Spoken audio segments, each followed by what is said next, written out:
Perkenalkan, nama saya Ingget Parasinsiboro dengan NIM L1A1200059 dari kelas R003. Di sini saya akan menjelaskan manusia dan peradaban. A. Hakikat peradaban manusia. Koenjaraningrat berpendapat bahwa kata peradaban diistilahkan dengan civilization, yang biasanya dipakai untuk menyebut unsur-unsur kebudayaan yang dianggap halus, maju, dan indah. Misalnya, kesenian, ilmu pengetahuan, adat sopan santun pergaulan, kepandaian menulis, organisasi kenegaraan, dan sebagainya. Tumanggor mengatakan terdapat 3 inti peradaban, yaitu 1 nilai, 2 kelompok tertentu, 3 tantangan zaman. Artinya bahwa tantangan zaman yang berbeda, maka nilai yang dipakai juga berbeda. B. Manusia sebagai makhluk yang beradab dan masyarakat adab. Manusia sebagai makhluk yang beradab dimaksudkan pribadi manusia itu memiliki potensi 1. Berlaku sopan, 2. Berakhlak, 3. Berbudi pekerti luhur. C. Dinamika peradaban global dan problematikanya dalam kehidupan manusia. Globalisasi berasal dari kata global yang bermakna universal. Terdapat pandangan bahwa globalisasi sebagai proses sosial, proses sejarah, atau proses alamiah yang akan membawa seluruh bangsa semakin terikat satu sama lain dengan menyingkirkan batas geografi, ekonomi, dan budaya masyarakat. Problematika peradaban yang terpenting adalah adanya kemungkinan punahnya suatu bahasa di daerah tertentu disebabkan penutur bahasanya telah terkontaminasi oleh pengaruh globalisasi. Sebagai contoh kasus, adanya percampuran bahasa yang biasa dituturkan anak muda di Sumatera Barat seperti bahasa Minang dan Betawi dalam percakapan sehari-hari. Adab erat hubungannya dengan 1. Moral, yaitu nilai-nilai dalam masyarakat yang berhubungan dengan kesusilaan. 2. Norma, yaitu aturan, ukuran atau pedoman yang menentukan sesuatu yang baik atau salah.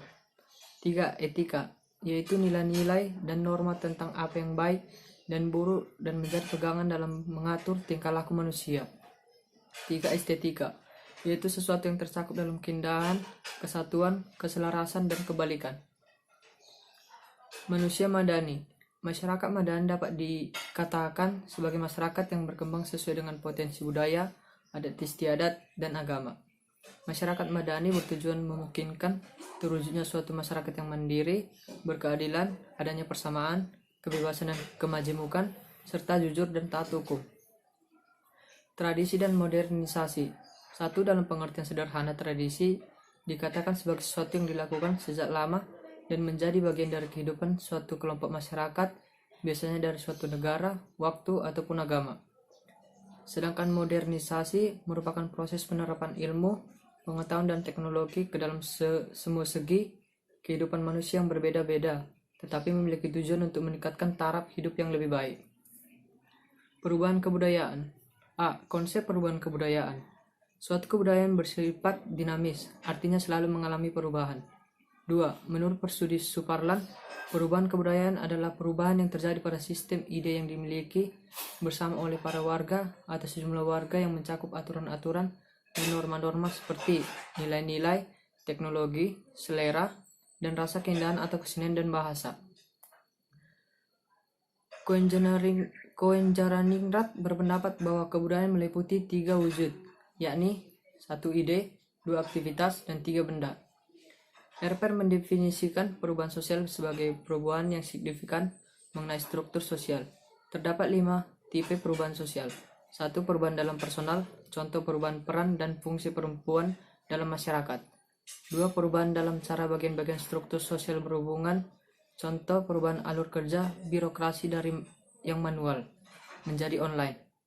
3. Perubahan dalam fungsi struktur, contoh perubahan peran keluarga sebagai pusat pendidikan yang digantikan oleh sekolah. 4. Perubahan dalam hubungan struktur yang berbeda, contoh lembaga pendidikan saat ini lebih menyiapkan sebagai tenaga kerja.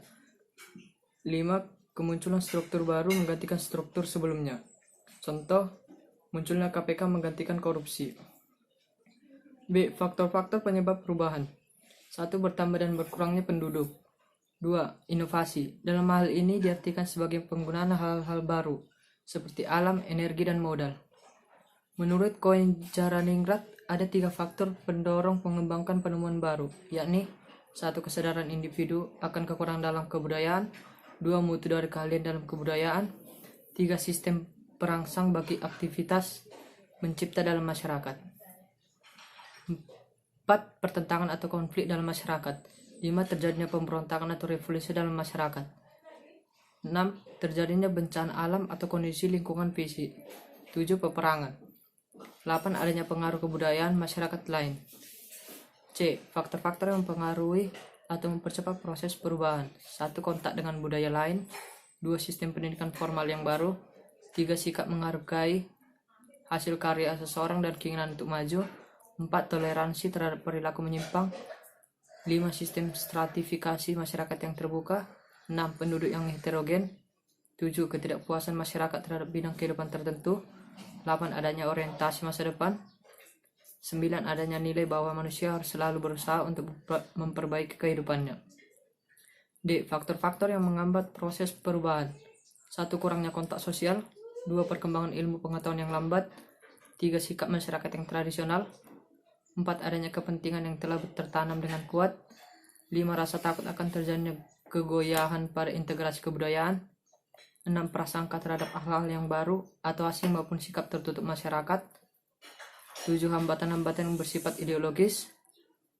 8. Adat atau kebiasaan masyarakat. 9. Adanya nilai bahwa hidup ini pada hakikatnya buruk dan tidak mungkin diperbaiki.